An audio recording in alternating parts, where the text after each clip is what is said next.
Wonder JR. Kamanzi. Lydia. Wendy. Mootownoh. Klaus.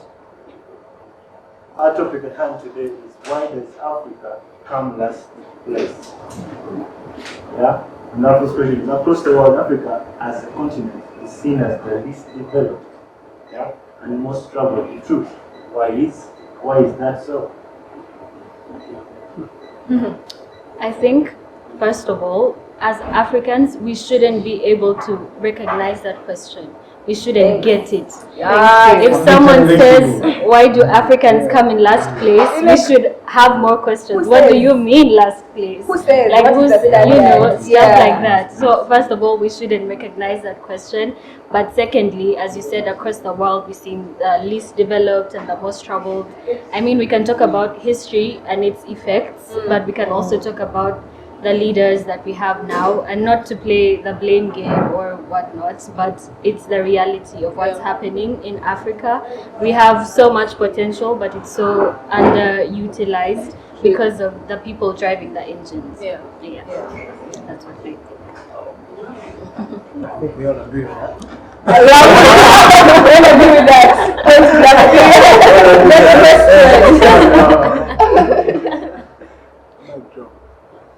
Do you think Africa can ever develop food, yeah, as a continent? And if so, how?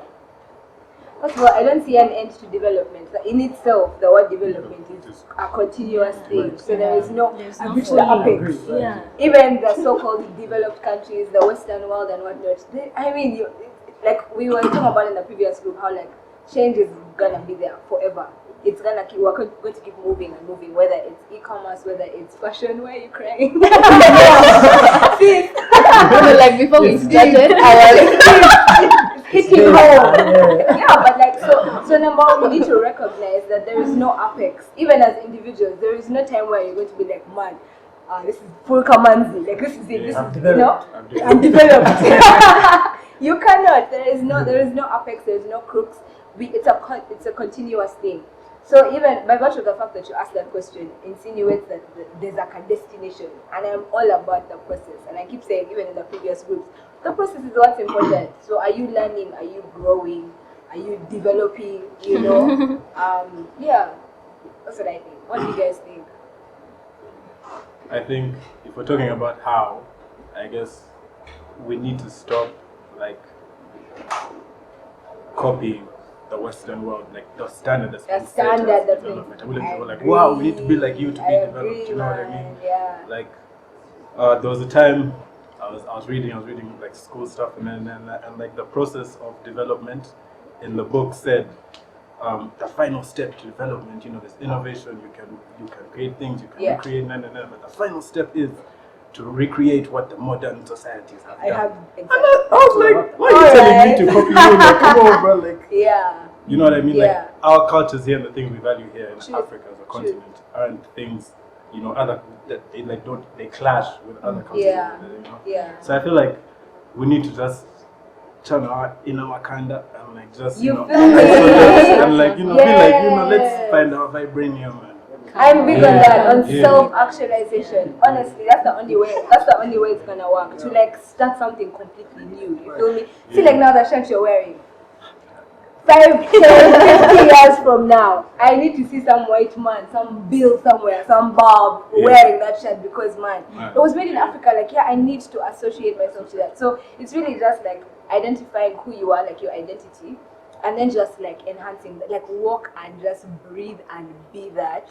And they'll emulate inadvertently because everyone just wants a sense of belonging. Like you want to affiliate yourself to something that's cool, something that is like, oh my gosh, this is super solid. See, we're all here because we understand the need for conversations like this. So like, you know, we'll affiliate ourselves to creatives and cool people like, you know, like you. Because you wanna be cool. So we just need to walk and understand our value as Africans, and then just be. They will emulate. We don't even have to force them, because that's what they did to us. They just be. They're who they are, and we wanna be like them. I agree with that completely because you talked about self-actualization, but of course as Africans we'll have to do a lot of work to like change the narrative because we've been misinformed, we've been miseducated, we just talked about history and its effects, Yeah. but we cannot develop if we think that we're not worth developing. Right. Because if you think about it now, many Africans don't want to live in Africa. People want to go study abroad and stay there. Canada, and, let's go Canada. yeah. Can you like? People want to have half-caste kids or whatnot. So people thinking like that are not going to try and develop an Africa which they think is not worth it, which they think is less than. Because that's the thing, they're trying to copy. They're trying to be the closest thing to what's out there and forgetting about all the good things that we have back here. So I think we need to also, like, people need to change that narrative. We need to stop seeing Africa, even for us Africans, we need to stop seeing Africa as poor, hungry, corrupt. We need to change the way that we think about Africa before we can develop Africa. Yeah. I think you guys have very good points, and I'd like just to add and I get the sense that we're very lazy. If you don't understand your history, you're condemned to repeat it. And so I feel like the white man beat us because these guys were transgenerational thinkers. True, man. The Puritans believed that their actions and decisions impacted the next 8 generations. True. Here as Africans, we're very myopic, we're very short-sighted. What's going on now? What's happening now? What's happening now? And so for us to shift that narrative, we have to put in 3 times as much as the white folk. Yeah. We have to understand what's the crisis, what's happening now. This is so much power going on here right now, but are we aware of the power? Are we aware of what you're able to communicate and how you can use the sonics to communicate something? So the big gun. when we talk about things like this, it triggers something in me because I feel like there's something that is deeply embedded in our system, right? Talk about the education system. Talk about the system that is catered to the needs of the industrialization, 19th century. You get me? And we're still feeding off that crap right now.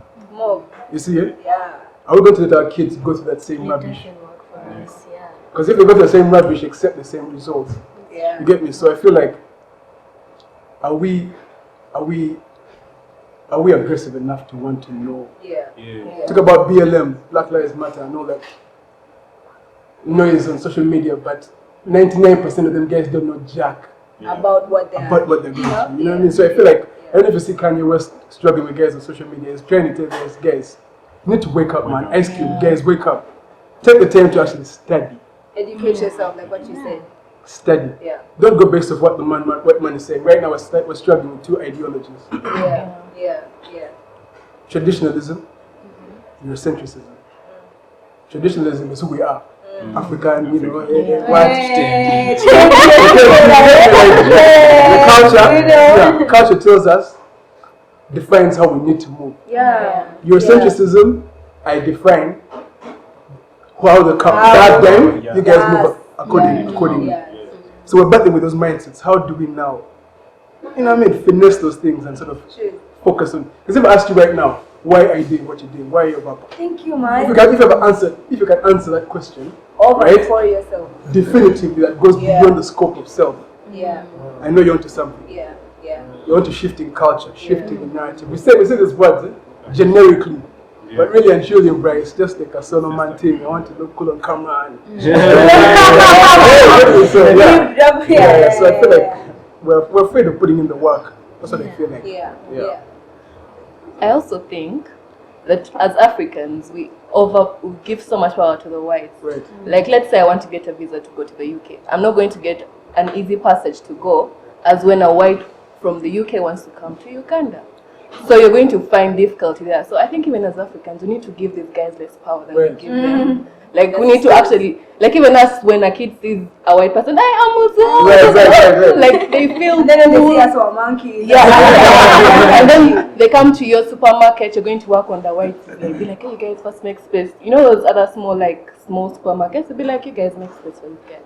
Because we give them the power. But I think as Africans, we need to work more or less on that. So basically, it's not Transfer self-love. power too. Yeah. And sense of belonging and understanding, and like you said, awareness of how great we truly are. That vibranium in each of us. So, and in relation to what he said, in the same way, see, our parents probably had these conversations. Like, there was probably Mama Kamanzi, Mama Mootownoh, Mama Lydia, just sitting there talking about, how do we, and they know this is all theoretic. Like, how do we actually do that? And I like what you said about it's a very individual thing. Like you ought to know the whys, each of your whys. Why do I write poetry? Like, what's my why? And it needs to go beyond just the now. It needs to go beyond just Lydia. It's like, okay, like how is my grandchild benefiting from it? You feel long term. Which is one thing I appreciate. See, like even stories in the Bible, very like the decisions they made. They were not for them, Bambi. They knew, man, I'm sacrificing this now for the other guy who's gonna cross to the promised land. You feel me? And see, we talk about stories like that because they're extremely profound because of the sacrifice they had to make, the need for self-actualization, like we talked about. So those are things. So we need to stop just talking about it and actually implementing. Be awareness for and by and of ourselves. Yes. And that with that comes responsibility. We have to own up what we have contributed to where we are. Thank you. That's not theory that our parents or even the government, we have to own up. Yes. Messed up. Yeah. How do we? Because off the record, I remember telling these guys how like the small things are the stuff that matter. You know that like legit. I always have trash in my bag because I am do not trash, do not do this. The smallest things are wrapper from Big Bomb. I'll put in my bag because I'm like, I have no right to complain about Museveni being in power for this long if I do not have the responsibility to pick up the cover from you feel? So the small things, if each of us did that in and of and by ourselves, man, we're running the world, guys. Empire. Very true. You talked about individuality, you talked about stuff, you talked about development, you talked about how we can live and what are some of the actions that we can take as young people? Like, what actions can you tell people out there? What actions can they take so that they can see Africa move forward? Like, what actions can you actually take apart from the talks and everything? I think. Say it after you. Let's go. Ladies first. Okay, I'd like to say that as Africans, I think it's very important for us to educate ourselves. At the moment, we'll have to do that on our own because the schools that we have gone to or the schools that we're still going to are not going to take on that responsibility for us. There are so many Africans who can name and like narrate the lives of so many historical figures out there, but we don't know anything about our own African greats. We don't know anything about Patrice Lumumba, Thomas Sankara. We have no idea what those Africans already did for us. Like the greatest, I think our greatest burden is our misinformation and our miseducation. So I think one thing that we really need to do is to go out there and look for this information and educate ourselves. Because when you see or when you read these stories about those African greats, I mean, even you as a person, you think that this person was struggling for something, they were aiming to achieve something. They couldn't have gone through all that trouble for something that's not worth it.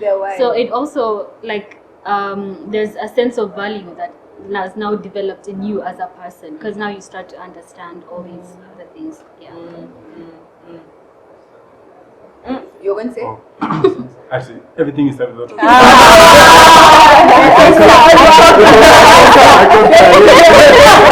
I second. But I was going to say what you said and what he said about educating ourselves. I think we have the responsibility to like know our history and whatever. With that comes with what you said about like being proud of who we are and all that, because the only way you can authentically do that is if you're aware of your history and you know like, oh, this is where I come from, my roots, and this is how my people are and everything. So that's what I'm gonna say, educate ourselves. I think that's what I think accountability is very key as well. Because we can do all this, right? And it's a solo thing of like, I'm working, I'm trying to be serious, trying to be a very, integral person. But like at the end of the day, man, what's the measure? Like how do I know I am not at 50% or 10%? And I think I'm giving in my 100. We ought to have accountability, and we talked about this again in a previous group of how like you've got the people that are older than you, the people in our parents' generation, who have a completely different scope from what we're trying to do, but they've kind of been there and they'll advise where necessary and be like, fam, we did that. We eventually, So there's that understanding of the need for accountability from those above us, those on the same, like us, all of us struggling to figure this entire life thing out. Like, what is life? What is this? So like, who are we? And then there's the need for discipleship or mentorship, I would say, gender-wise, to have women we look up to as women and be like, okay, as mothers, as women, this is how we're gonna do our thing. And as guys, the whole sense of responsibility and protection and whatever you guys do, because not necessarily all these days, but sports or whatever. So yeah, to have those sort of systems where you have a space where I know I can be vulnerable with my sis and be like, man, fam, this is what I've been struggling with this, I've been doing this and this and that. So just accountability is key. Yeah, it keeps you grounded and it keeps you in check. So that's what I think. Yeah. I concur. You concur. But I also think one thing that's very important is for Africans to see someone or something that looks like them. That's one thing that we never really saw as kids growing up. What do you mean though? I mean, you talk about things like representation. If we're talking about practical things that we need to do, as like for me, as an African woman or as an African just, I feel the responsibility to do some things because I know somewhere, somehow, there'll be another little African girl or just another, that will look, or even not even really know who I am, read my work or see me somewhere and say, I want to be like that. Yeah. Because for us growing up, many of the people that we pointed at or many of the things that we aspired to be like were not people that looked like us. Right. Yeah. They were not things that really had anything to do with our Africanness. That's true. So that's very important for us to just have that representation. For us, even now at our age, to see other Africans doing things like that and saying, I want to do that, I want to be like that. But even for the Africans who will come after us, I think it's very important because so much of history has been covered, has been hidden, that we don't know. So now our responsibility is to make sure that doesn't happen again. So we have to be the ones that, are very intentional about it.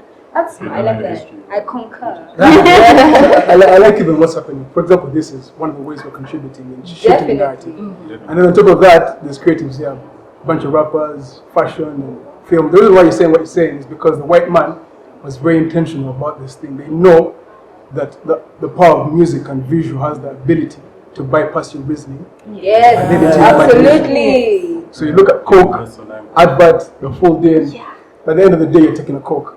So they're very intentional about these things. Hollywood is now dictating how relationships should run. So they're very intentional about these concepts and whatnot. So that now requires us to even, that's what I'm saying to you, we need to work 4 times as much as the white folk. You being a rapper or you being into fashion, in Uganda right now, doesn't mean jack, man. I'm telling you straight, that means jack. If you're not going to contribute in shifting the narrative, that means you have to know, you have to take the time to know you have to radically accept, I do not know. There's a problem. I know the problem. I have a diagnosis for the problem. So what's happening here? And on top of that, we have to go and study.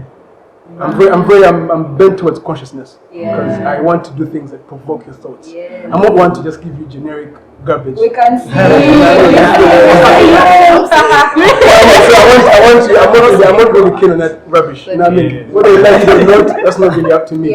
One person at a time. Tupac said 1 person at a time. I'm not looking for 10,000 guys. One person. You know what I'm saying? I think we need to work. We need to know. We need to know. That's what I'm saying. Wow, that's deep. Yeah.